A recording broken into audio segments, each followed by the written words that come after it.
This is Family Altar Forum 408, and the title is Brotherly Love. Brotherly Love. The agape love that we have been talking about is also considered to be brotherly love. It's also called charity. It's also called godly. It's also called divine and compassionate love. And we have said previously that this is a special love from all other 7 loves that we have discussed in the past. In case you are listening to us for the first time, I encourage you to subscribe by pressing the subscribe knob, and then you will access the subsequent podcast that we are going to have. And also you'll have the luxury of going backwards in the YouTube to be able to access the previous podcasts. We have largely, and in several podcasts in the past, discussed about 8 loves, but we have come up to measure and zero up on agape love. And we have rightly said that agape love is the brotherly love that we are now talking about. Thank you for having subscribed to those that have done so, and you are free to like, you are free to dislike, you are free to comment, and at the same time you are free to download and share the podcast or the videos with your friends. Let them know what you are feasting on that is making your spirituality different from what it was there before. Let's now delve into the topic for today, that this is entitled Brotherly Love. Now, it is important to note that in the Old Testament, we have some commands and instructions that Moses issued to the children of Israel. And all the children of Israel, that is descendants of Jacob, from his 12 sons and 1 daughter, because Jacob also had Diana, right, as a daughter. They make up the children of Israel, and these children of Israel, they considered each other as siblings. They were related. They were people of one descent, that is the Israelites. You remember the name Israel was given to Jacob by God. So when we talk about the Israelites, we can as well as be talking about Jacobites. Jacobites, that is children that have come from Jacob. But we don't zero on Jacob because the name was changed to Israel. So we fondly refer that to the Israelites. They were brothers, and they ought to treat each other as such, as brothers. And you realize in the book of Leviticus chapter 19 and verse 18, Leviticus 19:18, it says, "Do not seek revenge or bear grudge against one of your people, that is your brother, but love your neighbor as yourself." Love your neighbor as yourself. This was a command that they needed to love each other as oneself. And you remember we talked about filial love, that is self-love. You've got to love yourself enough for you to be able to love me. You cannot love me if you have not loved yourself. I cannot be able to love you if I've not loved myself. And you remember that filial love is love that takes care of self. So if you take care of yourself, then you can be able to take care of someone else. Now we notice that in the New Testament, the use of the word brother got to change. There was a shift from how it was used in the Old Testament and in the New Testament right now. But before I get into that, we would want to look at something here in Romans chapter 12 and verse 9. Romans chapter 12 and verse 9. It says, let love be genuine. Love has to be genuine. Love has to be real. Abhor what is evil. Hold fast to what is good. Love one another with brotherly affection. Love one another with brotherly affection. This is Apostle Paul writing to the churches at Rome, and he's telling them to love one another with brotherly affection. You know, this brotherly affection is the love that they had attained to being believers. But I intend to discuss that more in the next podcast. In this podcast, I just want to just break the ice about the brotherly love. We will come later and look at it in a greater extent. So this brotherly love, as we have said, was there in the Old Testament, and now we see it featuring in the New Testament, and we are going to put it into perspective in the next podcast. But suffice me to say that to love one's neighbor as oneself is a fundamental principle of Torah. It was a fundamental principle of Torah, and Torah is God's law. Both Jesus and Paul teach that it is a fundamental tenet for how believers are to treat one another. And you remember, we have already seen in Matthew chapter 22, verse 36 all the way to 40, how the law was wrapped up in two commands. One of them is to love the Lord thy God with all your soul, with all your heart, with all your might, and with all that which you have. And the second is as the first, that to love your neighbor as you love yourself. You see it again, that you will love your neighbor as you love yourself.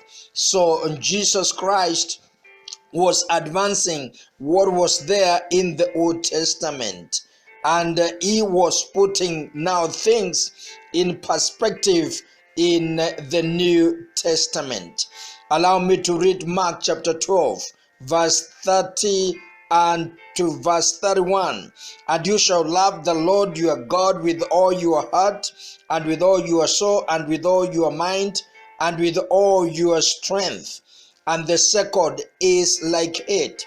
You shall love your neighbor as yourself. There is no other commandment greater than this. So you remember, in the Old Testament, there would be scribes, the writers of the law, and also the theological or scholars of the law. And they held that friendly dialogue with Jesus Christ in the New Testament. And he had asked Jesus Christ, what is the greatest command? And in Deuteronomy chapter 6 and verse 4, it talks about loving the Lord your God completely with all that which you have. And then the second was the love of your neighbor as yourself. Now in 1 Peter chapter 1 and verse 22, it says, having purified your souls by your obedience to the truth, for a sincere brotherly love. Brotherly love. Now we see brotherly love in the New Testament, and this is not in the Jewish context. This is in the Gentile context that now had come to church. The Gentiles context is now in church context.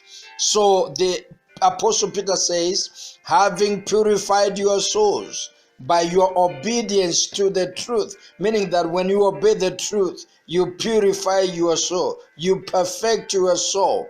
And then for a sincere brotherly love, love one another earnestly from a pure heart.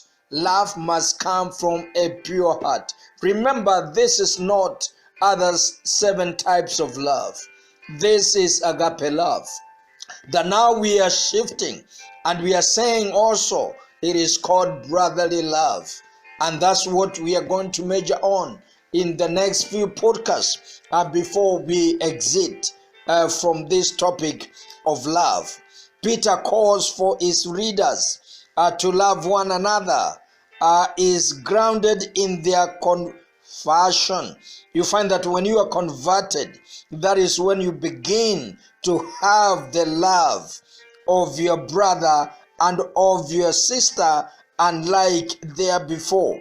It occurred when they were obedient to the truth and when they accepted the gospel of our Lord Jesus Christ. You remember also in John chapter 13 and verse 34, Jesus Christ said, a new commandment I give to you. Now, you need to know who Jesus Christ is talking to at this particular time. He's not talking to Pharisees. He's not talking to Sadducees. He's not talking to general Jews in his day that lived at his time. He's talking to his disciples, his apostles and disciples. And he says, a new commandment I give to you, that you love one another, just as I have loved you. You also are to love one another. And by these, all people will know that you are my disciples, if you have love one for another. He was talking to his discipleship.